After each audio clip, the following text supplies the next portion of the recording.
Ronna McDaniel is the chair of the Republican National Committee. She took questions from reporters on the 2022 and 2024 election cycles at an event hosted by the Christian Science Monitor. She was asked about the role of former President Donald Trump within the GOP and in upcoming elections, as well as the party's strategy to win back majorities in the House and Senate. This is just under an hour.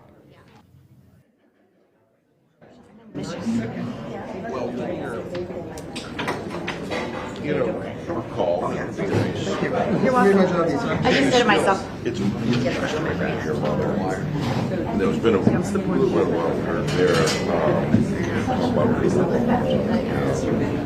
they're Ronna and Bruce been married how long? They've been married 25 years. Wow. Yeah. Almost as long as my mom did.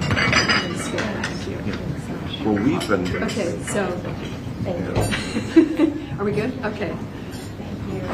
Closer. All right. Good morning, everybody. I'm Linda Feldman, Washington Bureau Chief of the Christian Science Monitor. Our guest today is Ronna McDaniel, Chairwoman of the Republican National Committee. This is her second appearance at a Monitor breakfast, and I guess the first one wasn't too bad. So no, it was okay. Good. Okay. So welcome back. Now, just a little background. Ms. McDaniel grew up in Michigan and is the granddaughter of that state's former governor, George Romney, and the niece of Utah Senator Mitt Romney, both past guests at Monitor breakfasts. In fact, I have to say this. George Romney was our third ever guest at a Monitor breakfast back in 1967, when this was known as the Sperling Breakfast.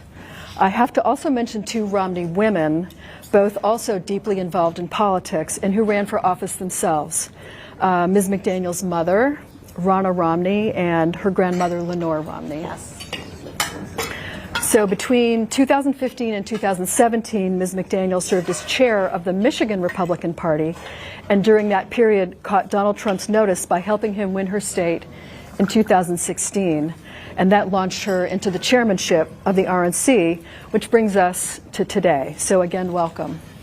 Now for the ground rules. We're on the record here. Please, no live blogging or tweeting. In short, no filing of any kind while the breakfast is underway. There's no embargo when the session ends at 10 o'clock. And we will email pictures from this breakfast to all the reporters here as soon as we wrap up. As many of you know, if you'd like to ask a question, please send me a signal and I will call on as many of you as time permits. Now I have to turn this thing on. Okay.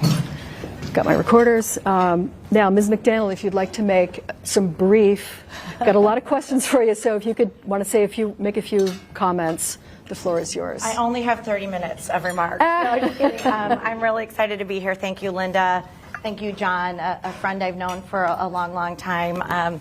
It's good to see all of you. I look forward to a great political discussion as we head into critical midterms.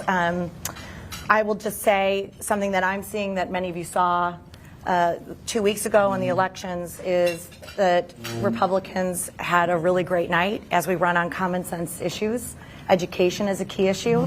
It's something that's really important to me. I've been talking about this for a year and a half as my kids were in public school, never got back to school 5 days a week in person.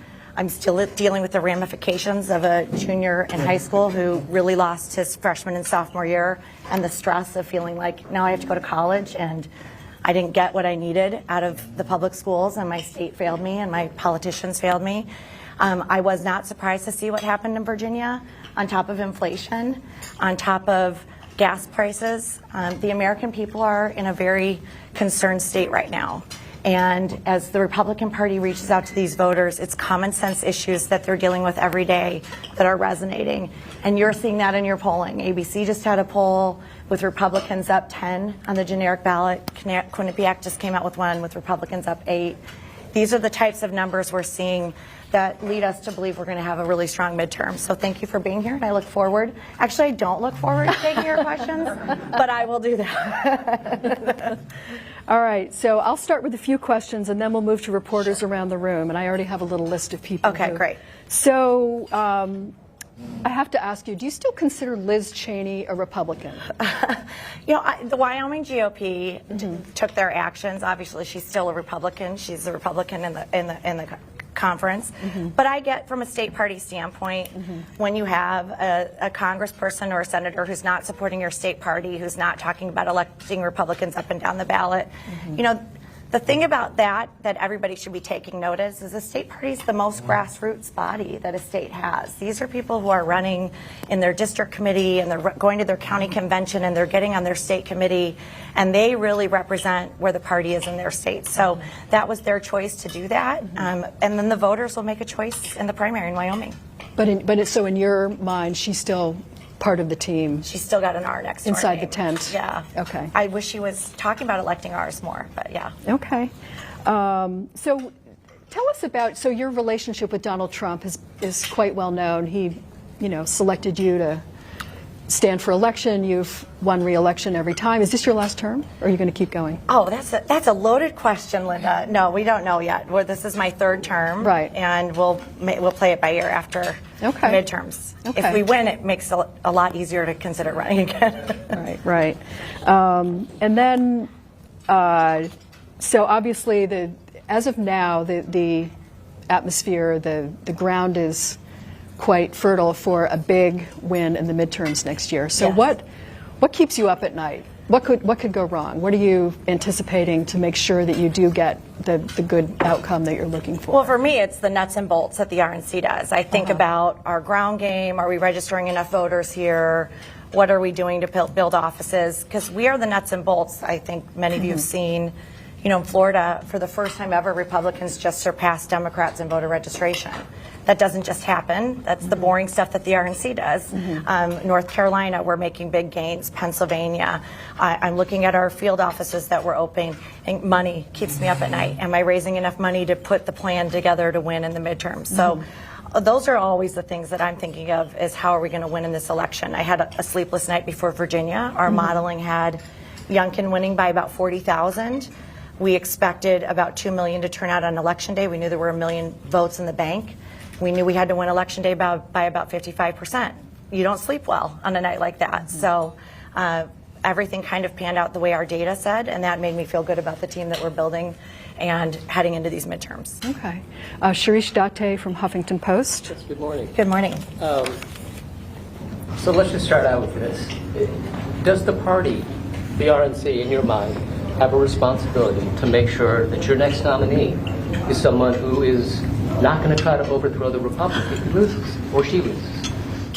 You know, I think the voters are going to determine who the nominee of our party is. And the voters are very frustrated by what they've seen in the past 4 years. And I don't think that they're given enough credibility or voice in what we saw. Donald Trump came into office with the hashtag Not My President. He came into office with Nancy Pelosi saying the election had been hijacked. He came into office, now we know, with the Mueller investigation based on a dossier that was paid for by the DNC and Hillary Clinton. I can't imagine how the media would have treated the RNC if we had paid for a fake dossier and paid it, put it through as actual intelligence, and it had caused a taxpayer-funded investigation for 3 years. And then we go into an election year where big tech suppressed conservative voices. That's known. You see Mark Zuckerberg going in and registering Democrats with $400 million under the guise of something that's supposed to be bipartisan. It wasn't.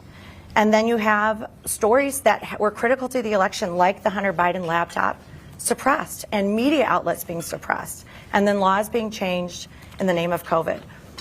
Republican voters are frustrated right now, and they're right to be frustrated. And by silencing that and pretending like, oh, you're all wrong, we're continuing a pattern of not listening to real concerns, and that is something that I hear every day. Okay, to follow up, though, I was in Amelia Island that day. The next morning, he called in to your meeting, and you all gave him a round of applause. And you were in tears, if I remember. You weren't in the meeting. I was not in the meeting. You know, you weren't. No, you I was weren't. not. So But you I don't talked know to anything folks. about Is what I not was. true? Yeah, Is that not true? That's absolutely not true. Let's just talk about that day. The RNC was in Amelia Island on January 6th, and you know how our day started? With a bomb threat at the Republican National Committee, a live bomb. My day started evacuating our building. The DNC had a similar threat. I don't see you guys talking about that a lot. They've never found that person. Think about how that felt for us to wake up knowing that a live bomb was just found inside of our building, and we were hearing about multiple things happening outside of our building. So yes, it was emotional. We didn't understand the gravity of January 6th because we were in our RNC meetings. I also, as you may well know, had a broken ankle and just had surgery as well. So maybe they were tears of pain from my surgery. But we all condemn what happened on January 6th. We don't want to see that happen again. That's for the courts, and criminally that needs to take place. I think what's happening with this commission is so partisan. The fact that the minority party is not allowed to appoint its members, how is this good for the country? How are you not allowed to have Republican and Democrat voices? Why aren't we talking about the lack of security that was there that day? Why are we not talking about why wasn't the Capitol completely shut down when a bomb was found at the RNC? Those are questions I have, but it would have been nice to have some Republicans on the committee appointed by the minority leader. That in and of itself, I think, is disqualifying. Okay, John Gizzi from Newsmax. Yeah. Thank you, Linda, and thank you. Thanks, John. Okay. Two brief questions. First, do you agree with Governor Christie that the Republican Party has to move beyond Donald Trump? You know, I think every Republican right now should be talking about 2022. And that's where I am as the Republican Party chair. I'm not talking about anything else other than what Biden is doing to destroy our country, high gas prices, an open border, an opioid crisis. We just saw 100,000 people died last year.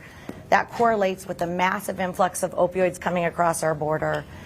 With all the things that we're dealing with, I'm not really interested in talking about people's other issues. I'm talking about the Democrats, and that's what I'm going to talk about as Republican Party chair. So Governor Christie shouldn't be talking this way? I'm saying what I'm going to talk about. Everybody has a right to do what they want, but if you're going to be putting in the headlines Republican versus Republican, we're taking away the opportunity to talk about what Democrats are doing in this country. And Democrats have the White House, the Senate, and the House. So that's where I'm going to be. Everybody else can do their own thing, but I think we should be talking about Joe Biden. Republican National Committee has historically backed incumbent Republicans in almost any circumstances. Yesterday, former Speaker Gingrich said that Governor Kemp of Georgia should be replaced by former Senator Perdue. He would be more of a unifier. Do you agree with that? So actually, our bylaws prevent us from getting involved in primaries at the Republican National Committee. That's different than the other committees. We actually have a mechanism where we can endorse an incumbent or a candidate. It's called a Rule 11. It's really in the weeds. And we are actually prohibited from getting involved in a primary unless that's signed by the 3 committee members from that state. So you're neutral in that, right? We're neutral in every race. We get to focus on the general. I'm not interested in the Republican versus Republican. I'm focused on beating the Democrat. And that's what a lot of our voters want us to be focused on. So they can fight it out. My money's not being spent on a Republican versus a Republican. It's being spent on how am I going to defeat that Democrat, win back the House, 5 seats, win back the Senate, 1 seat, and really restore what we need in this country to help the American people. Thank you. Okay, Melissa Burke from the Detroit News. Yeah, hey, Melissa. Hi, how are you? Good. I have a question about redistricting. Just kidding. Don't shut line 5. I'm interested in line 5, but I was going to ask first about the Michigan Redistricting Commission. There's been some controversy over the maps, over them potentially not meeting their deadlines. Are you guys going to sue? Are you guys going to get involved in litigation? So the NRCC is taking the lead on the redistricting. I will say I really take issue with the Michigan Redistricting Commission because the ballot initiative said that it has to be equal by party, but Michigan's not a registered by party state. So how are you determining who the Republicans are on the commission versus the Democrats? And based on some vetting that we've seen from some of these individuals who are purported to be independent or Republican, they very clearly aren't. So I think it's incredibly flawed. We sued. We did lose on that. I don't like these commissions. I don't think they're bipartisan. Can I get a follow-up on line 5? Sure. Yes. Can you tell what's line 5? I am like it's Enbridge line. I don't know if it's still Enbridge line 5. It's in Mackinac. It brings oil from Canada into Michigan. Mm-hmm. And there's been, the governor trying to has to try to shut it down. And there was a segment, controversial segment. But you have Prime Minister Trudeau at the White House today. I'm just curious where you are. this energy crisis we're having didn't just happen. When you shut down the Keystone Pipeline, when you are shutting down our exports, and then you're promoting Russia, and then saying you're going to shut down Line 5. If it's a cold Michigan winter, especially in the UP, we don't want to pay more for our heating prices. We're already paying more for everything in our state right now. And I'll say this, and I don't know if you all know this. It's much different in Michigan than it is in the rest of the country. I don't know if you're going to the middle of the country and dealing with what's happening with grocery stores and labor shortages, but I was in New York this week. It's fine. You can go to a restaurant, you can eat. I tried to go to lunch with my mom last week. I hadn't seen my mom for a year during the pandemic. We went to 5 different restaurants in the middle of the day, just trying to go to lunch. Everyone said it's an hour and a half late. They had signs up saying we have labor shortage issues, we have no servers. It's decimating our state. And I don't know if the rest of the country in the bubble, the DC bubble, really understands what middle America is dealing with right now. It's bad. Rick Klein from ABC News. Hey, Rick. Thank you, Madam Chairman. Thanks for doing this. My colleague Jonathan Kroll has a book out this week. In it, he recounts a conversation between you and President Trump, where the outgoing president, said he planned to leave the party, and it recounts a scene with you and some of your aides trying to talk him out of that. You put out a statement afterward calling it false. President called it fake news. I just want to be clear. Did President Trump have a conversation with you where he said he would leave the party? Listen, President Trump clearly has not left the party, and I've never shared my conversations with the president. I'm not about to start doing that now. But I will say one thing that's very true that was said in that statement, which is if he left the party, we would lose. If he left the party, Republicans would lose. He has built our party. He has added a new base. We've become a working class party. I saw it in my home state of Michigan. Look at Macomb County. He very vocally, when those rumors really started, put out that I'm not leaving it, and he's been on the field helping elect Republicans, and I imagine he'll be doing that. He was very helpful in the Youngkin race in those southern parts of Virginia, so that's our plan. Okay. You said it was false. The president said it was fake news. What specifically is false? You'd have to read to me the whole statement, but I think I've commented on it, and you can read the whole. I didn't say false, the whole statement, so you can read. The statement said this is false. Those are the first 3 words of the statement. Read the whole statement. You're parsing it, so. The first 3 words are this is false. I've already said what I was going to say, which is the president stayed in the party. This is a non-issue, and we're going to continue to have him in the party, and we need him. Just last thing. Did he ever say he would leave? Did he tell you that? I've already said I'm not talking about my conversations with the President of the United States. Okay. Jeff Earl from Daily Mail. Thanks so much. I want to talk about my Pence dynamic a little bit. There's been a lot of reporting the last few weeks and months about Trump repeatedly, publicly and privately pushing him to not certify votes from states. So what does this mean for the party if they both run to be at the top of the ticket? That will be a major feature of any debate coverage and any stories that we write.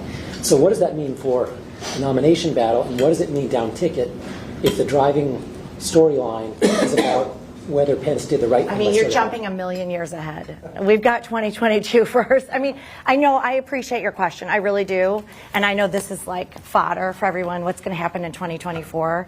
I don't think 2024 is even on the radar yet until we get through 2022. Democrats have tried to federalize the elections 4 times this past year. They've made it very clear if they take back majorities, they want to get rid of the filibuster, stack the Supreme Court. I don't think any Republican can be looking at 2024 as even an option if we don't win in 2022. So that will play itself out. I want everybody to be focused on 2022 in our party. Please help us win back the House and the Senate, and they can work out those disagreements at a later time. And where are you on the legal matter? Did Pence have the authority, and should he have not accepted state votes? Oh, I'm not a constitutional scholar. I think there were a lot of issues that happened in the election, and we can talk about that, but that would be for the constitutionalists to discuss. I'm not going to talk about that. All right. So, Krista Case Bryant from The Monitor, there you are. Thanks so much for being with us Thank this you. morning. Just wondering, as you look at the recent election results and also the voter registration trends that you were talking about, where do you see as the most promising areas to make inroads in your effort to recruit more minorities and women for both candidates and voters? Well, certainly we're seeing a shift in the Hispanic vote, right? I mean, the RNC's invested in outreach in community centers in the Hispanic, Asian, and African American communities, and we're seeing growth in all of them. But I think you've got to look at John Lujan 2 weeks ago in San Antonio, in a district that Biden won by 14 points, and he flipped it. You look at the McAllen mayor race, where it's an 85% Hispanic area in Texas, right on the border. Biden won Hidalgo County by 17 points in 2020, November 2020. We just flipped that for a Republican. So we are seeing huge growth, not just with Venezuelan and Cuban Latinos, like you saw in Miami with Carlos Jimenez and Elvira Salazar being elected to Congress, but also Mexican Hispanics and Colombian, Puerto Rican. The growth that we're seeing is really resonating. And part of it is our investment in these communities, but a big part of it is what's happening in the country. They're small business owners, inflation's affecting them, they worry about schools, they support school choice, and we're seeing that also with the Black and Asian community as well. Great, and I also just wanted to follow up on something you said in your opening remarks about laws being changed in the name of COVID. So I've just been curious for a long time why the Republican criticism about the election has focused so much on fraud, rather than looking at all the different ways in which many states rapidly changed their election laws in order to enable mail-in voting, but on a much more rushed timeline that some of the states that had mail-in voting for a long time. That's what I talk about a lot. I mean, you saw a different standard applied to in-person voting than mail-in voting. You saw courts removing that ID requirement. When you go get an absentee ballot for the first time, I know I've had to do this, so hopefully you have to show your ID to verify who you are. And in the name of COVID, they said we can't have person-to-person contact, we can't have those clerk's offices open, so we're going to waive that requirement, which allowed an influx of absentee ballots that weren't verified. And I think those are concerns, and that was done in the name of COVID. I mean, you hear a lot about Texas, right? The 24-hour voting, that now that 24-hour voting is not allowed, this is prohibitive for voters. Well, they still have weeks to vote. They still can do absentee ballots, and they can still vote on election day. It's a ridiculous premise, and that was something that came in during COVID.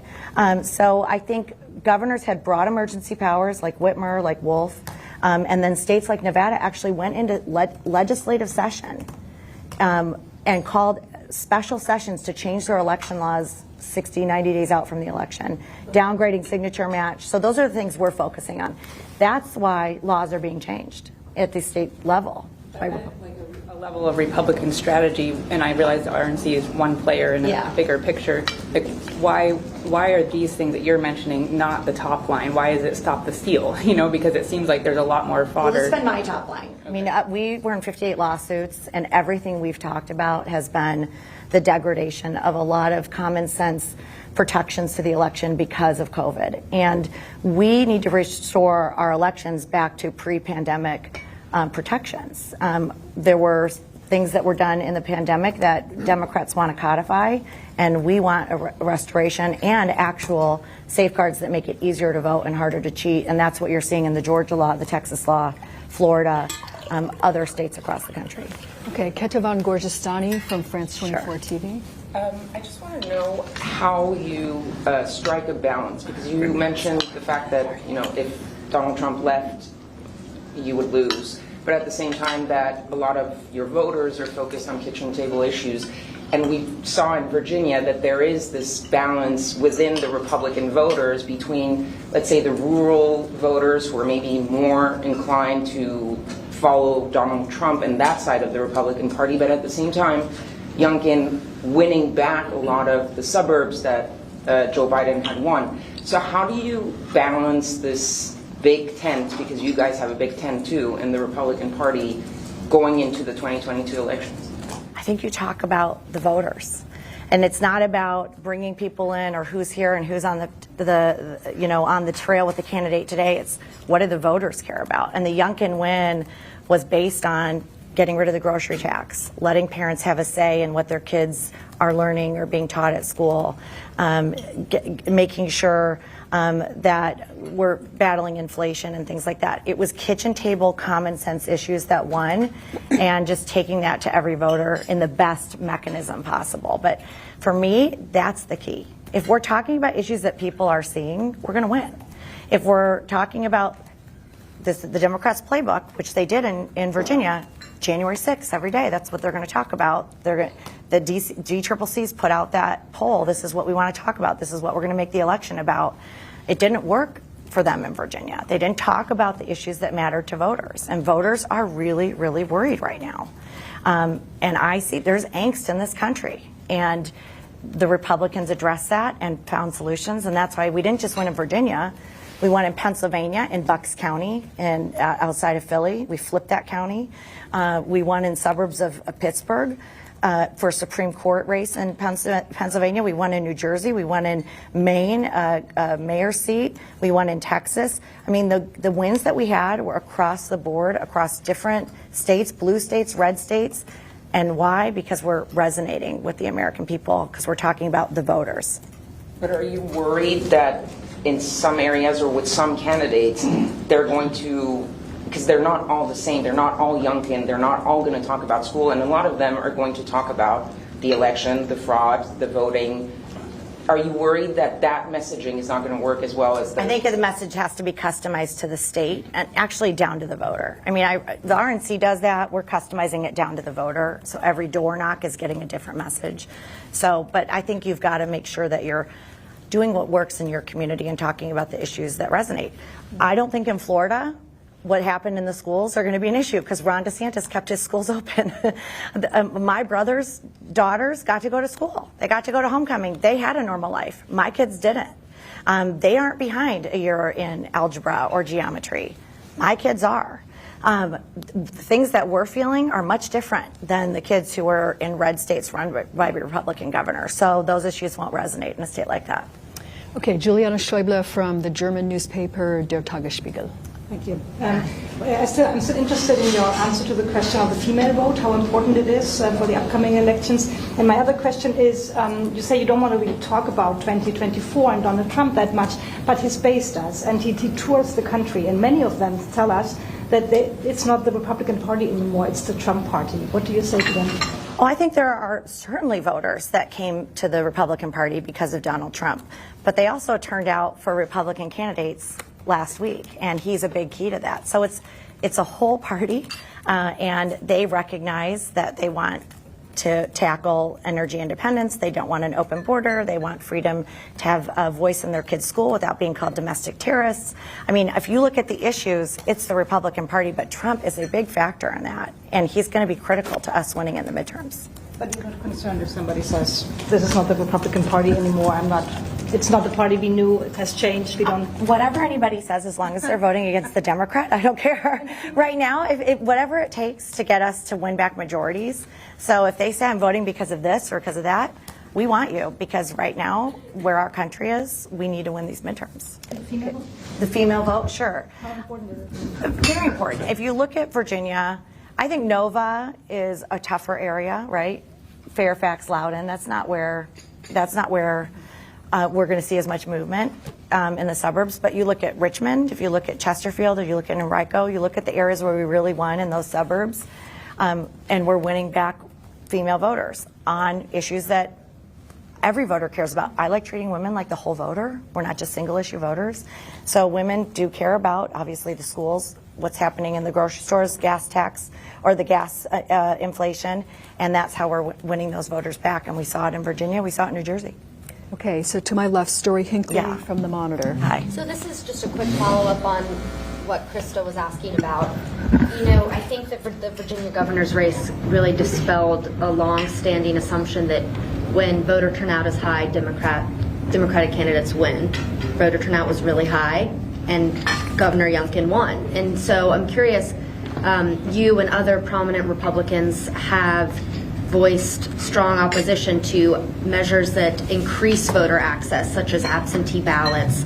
And so I'm curious, you know, looking forward to 2022, is it wise, or do you still have that opposition given that Virginia has proven what happens when a lot of Republicans vote? We're not against anything that makes more people vote. We're for putting safeguards in. It's making it easier to vote and harder to cheat. I mean, I think it's crazy almost that most people think that voter ID shouldn't be shown for everybody to vote. The majority of voters, Democrat and Republican, think you should show an ID to vote. Right now, if you're in New York, you have to show a vaccine card to go anywhere. but we don't have to show our ID to vote. So why are we pushing against this? Republicans are very, very in favor of that. In many of the laws, we've expanded hours. We've kept the Sunday souls to the polls. There's nothing prohibiting people from voting. I'm very against what the Democrats are doing, though, saying we want early voting 3 weeks in advance, but then we want to count the votes for 2 weeks after. The Delta... Why is early voting for 3 weeks in advance a bad thing? I said the whole thing. 3 weeks in advance, and they want to count. In some states, they actually petition to have votes being counted up to 14 days after the election. That is a huge delta. That destroys and erodes confidence in the process. So have the early voting, have the absentee voting, but have security measures at drop boxes. Ballot harvesting is ridiculous, that people can go collect thousands of ballots and remove that chain of custody. The majority of voters agree with that. And I think the majority of voters agree with voter ID. And I would say most Democrats have to look right now at how much they're pushing vaccine cards for everything for us to do any movement in our lives, and yet they're still opposing an ID to vote. Okay, next to Aaron, tell me your name again. Oh, Bridget Bowman. Bridget Bowman. Hey, Bridget. I'm just curious, Democrats have said this week they're going to have lots of events and really be campaigning on the infrastructure package and reconciliation. And I was curious what you made of that. Democrats argue these policies are popular. They just need to remind voters that Democrats passed them. Are you concerned that that could help Democrats? I mean, their poll numbers aren't good right now, right? You know, Biden, Quinnipiac, had him at 36% today? There does seem to be a discrepancy between the policies and the generic ballot or Biden's approval. I think that they correlate. I mean, they've seen a president that walked away from Afghanistan in a horrific way. They've seen a president who has turned his back on the border. He's gone to Delaware 25 times, hasn't gone to the border once. We don't even know if he's done it in his whole life. We've seen a president who is making light of the real hardship American families are feeling. We now see an administration that worked with the Department of Justice to put a memo out calling parents domestic terrorists. I mean, this is of their own making. The Build Back Broke plan, which is what we call it, the biggest part of that, the second largest part of that, is a huge tax cut for the wealthiest Americans with the SALT deduction. That is a huge, huge part, and that's because where are their members from? California and New York. And so it's really hard for them to go and sell to the American people who are dealing with a tax increase right now, with inflation rates being as high as they are. That is a tax on every American. And then they're going in and saying, here, pass this reconciliation package that's going to give the wealthiest Americans a giant tax cut. So let me throw in one. In the past 2 years, since your last breakfast with us, our politics have seen an uptick in violent acts and messages. So, you know, your friend Fred Upton in Michigan, he faced death threats for voting for the infrastructure bill. Then there was, of course, the censure of Paul Gosar yesterday over the video he posted. So how can we back away from this? And there was Maxine Waters saying if you see them form a crowd, get in their face. And there were many instances of Democrats saying things like that, who, by the way, didn't get censured. So I think, and then there's a bomb in front of the RNC. So, and the DNC too. Right, I'm very against it. So how do we, as a society, and how does our politics pull away from that? I mean, I think social media is a big part of it. I think, you know, it's hard for anybody. I don't know the answer to that. I wish I did. Right. It's hard to be on social media for anybody. Anybody who looks at their comments, it's probably nicer to the Democrats on Twitter than Republicans. It's nasty. I've had death threats. We've had to have security. I mean, I don't always publicize that, but we've all had moments right now in this public sphere. When did you get the death threat? I had a I turned it over to the FBI, so I'm not going to share it. But it was a pretty graphic image sent to my home. To my home address. Your home in the mail, in the physical mail. Oh my gosh. Okay. I think the person was unwell because he put his address on it. So. But you know, you get that, and that's just the way. Yeah. And that was a while ago. But everybody is. I don't know. I wish everybody would tamp it down. I don't think we have as much of a civilized dialogue anymore. Right. I don't think we hear viewpoints on TV enough. I think a lot of the media is subscription based now, so you write for your viewer or your subscriber, so it's less news. It's more, not you guys, but a lot of them are. So I mean, if you turn on CNN, I don't know if they're CNN. Sorry, Gabby. But you don't see a Republican viewpoint right now. You don't. And that's the same on other things. And I think people are really, really feeling angry that they are not seeing their views expressed. Sorry, one more. When was the death threat? Can you tell us the year? It was it pretty before? early on when I started, yeah. So before January 6th? Oh, yeah. Okay, Yeah, all right. Oh, yeah. All right. Todd Gilman from the Dallas Morning News. Thanks. Kind of a quick question. I've been Googling and unsuccessfully. Do you believe that Joe Biden won the election? Painfully, Joe Biden won the election. He's the president, of course. It's very painful to watch. I think there were lots of problems with the election, and I think it needs to be looked at. But yeah, he's the president. It sucks. I mean, apart from the fact that he is the president, I mean, that's I just controversial. answered your question. But you do believe that he won the election? I just told you he's the president, and it's very painful. I think the media gave him a free pass. I think there's a lot to look at and uncover with that election, but I just answered your question. What? Oh, I think the fact that the Hunter Biden laptop came out and you guys didn't even talk about it, that the New York Post got cut off of Twitter for that, and now you find out there's an investigation about it. I think the fact that he sat in his basement and he didn't get vetted, and the media gave him a free pass on that. Tara Reid never got asked tough questions about that. I just think he got treated very differently than a Republican candidate. I mean, all those things are separate from whether Well, he and also actually collected suppression. more votes and more electoral college votes. He's the president, we know that, okay? He's doing a terrible job. I want to get back to Donald Trump. You said that he is critical to the Republicans winning the midterms, and you pointed to Virginia as a success story for the Republicans, which clearly it was. But one thing that happened in Virginia, not just once, but continuously, was Youngkin kept Trump at arm's length, and Trump, a sentence that not a lot of us have ever written, showed a lot of discipline in laying low. Doesn't that suggest that Trump is toxic, at least in some context? No, this is so DC. This is just like, you guys are obsessed with him. Honestly, I don't get, everything's about Trump. First of all, McAuliffe made Trump about the election. Every day, everybody was hearing about Trump in the election. So he didn't have to come and campaign with Youngkin because McAuliffe made it all about him. If you look at his mailers, if you look at everything. Youngkin made it about Virginia. Newsflash. McAuliffe made it about Obama and Biden and Kamala and Stacey Abrams, by the way, who never accepted her loss, and all these people that he brought in, and he never made it about the people of Virginia. He ignored their concerns. He said parents don't have a say in their kids' education, and he ignored what parents were going through in his state. And that, Youngkin said, I'm going to talk about that. Trump endorsed him. Trump did calls for him. He didn't bring in surrogates. And what it shows you is people don't want to see national figures coming in. They want to see candidates talk about their issues directly to the voter. Can you indulge me for a totally separate topic? Really quick. Really quick. Nobody's raised this. 2 weeks from now, the Supreme Court is going to look at the Mississippi abortion case, Dobbs case.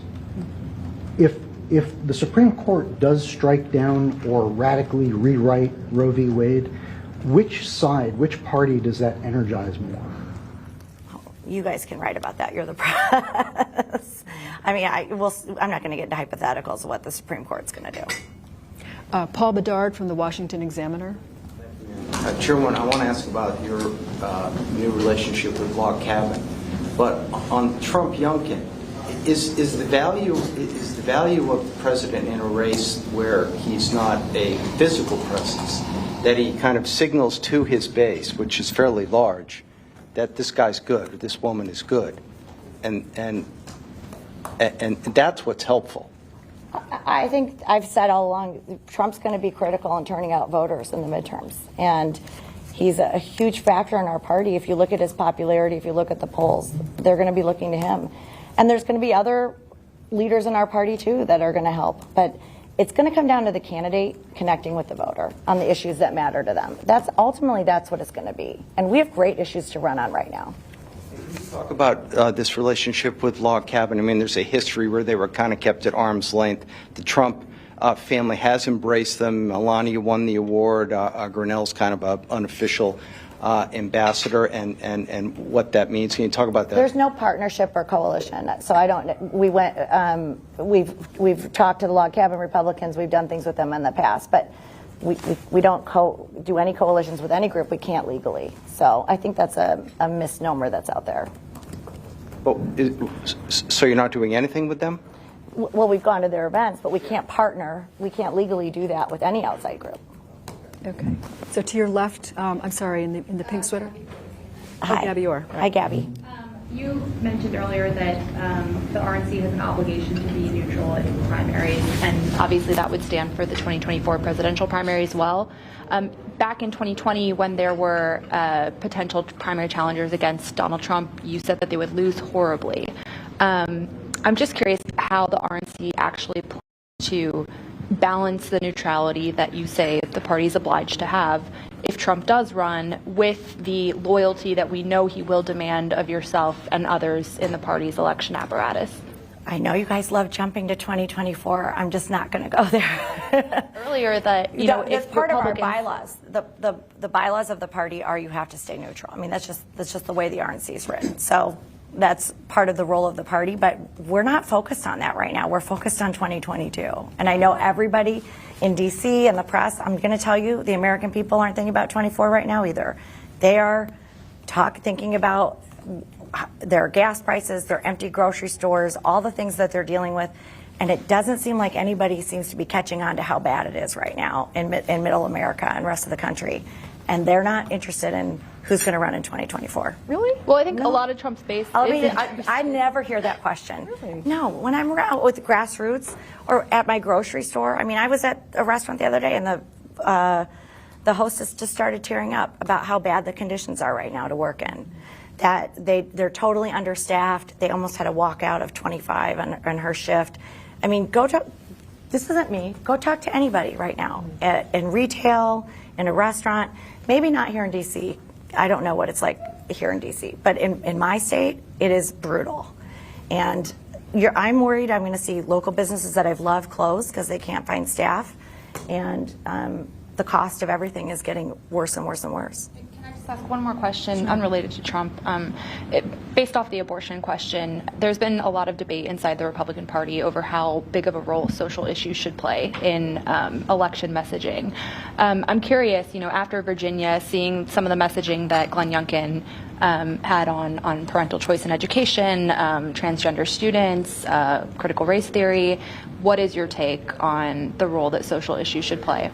Again, it's specific to the candidate. I mean, with what happened in Loudoun County, that took a big role in Glenn's race. What was happening on the ground in his state was a big issue as the school board suppressed a violent crime and didn't share it. And that was part of their law, that you didn't have to share it if you were a school board member. So I think parents were horrified about that. And then CRT being taught in the schools, and you have parents testifying. So you've got to make it specific to the state and the voters that you're reaching out to. Okay, and then, I'm sorry, you're in the glasses from the Financial Times. Hi. Hi. So in the wake of January 6th, a lot of America's biggest businesses made very clear statements criticizing the Republican Party, saying they were suspending donations. Nearly a year on, how would you characterize the party's relationship with corporate America? Yeah, I'm probably not the best person to ask on that, just because we are funded primarily by personal donations, so we don't take a lot of corporate money anyway, so that would probably be the NRCC and the NRSC that would deal more with that. But more broadly, when we think about the party's platform, issues like lower taxes, deregulation, historically, corporate America and the party have kind of been in lockstep. And I think we've seen a division. You've seen corporate America really backing Democratic priorities. Would you agree with that? Yeah, I don't know yet. I think it's too early to tell. I think there's been a lot of corporate corporate America that has come back to supporting Republicans. Many of those who you guys can probably investigate those who said that, and after January 6th who've come back already. That's not a big part of our fundraising. So, okay, are you? Yeah. Kate Rigo. Kate Rigo, Talking Points. Hi, Kate. Hi, Chairwoman. So there's a crop of Republican candidates, some who are kind of the presumed front runner right now. Sean Parnell, Herschel Walker, Eric Greitens, who are contending with pretty serious accusations of domestic violence from women in their lives. Are you concerned that that kind of hurts the party's brand to have these people running? Well, obviously, you take domestic violence very seriously. So, if there were, criminal charges or if that got pursued, we would look at that very seriously. But it's going to be up to the voters to decide, and they have to make their case and tell their story.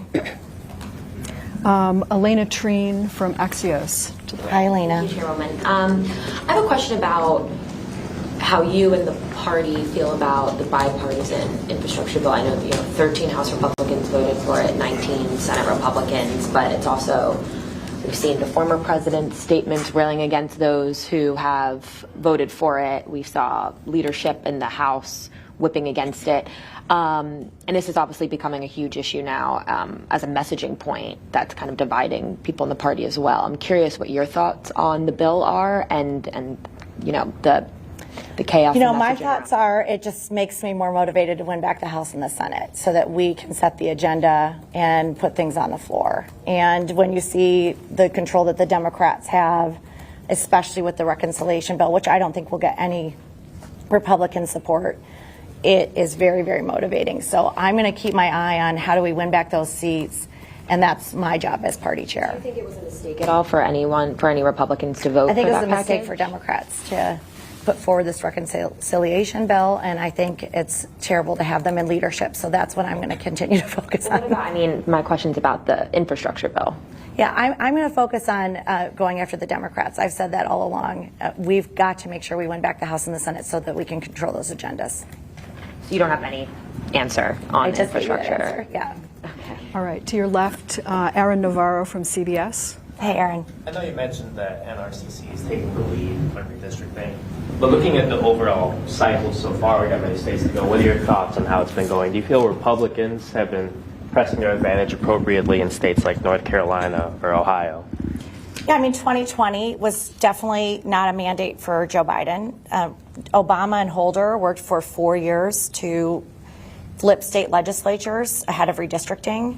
They picked up a net of 0.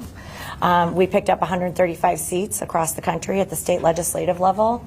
And we had big wins last 2 weeks ago in New Jersey and Virginia.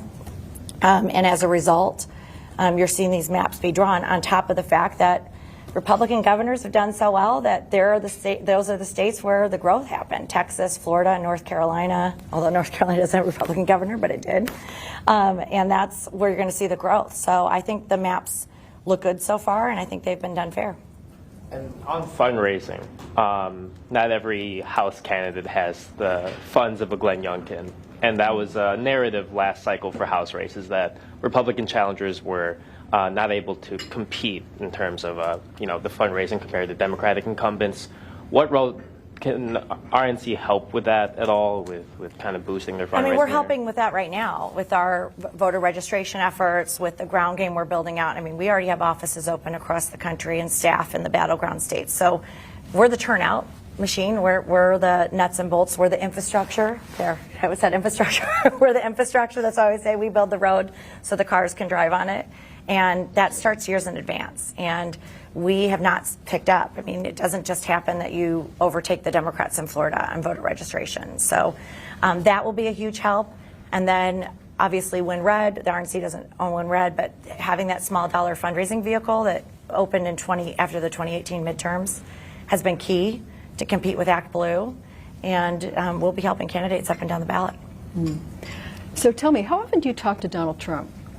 I'm not going to talk about how often. Really? Did you see him when you were at Mar-a-Lago a few weeks ago? Did you see him in person?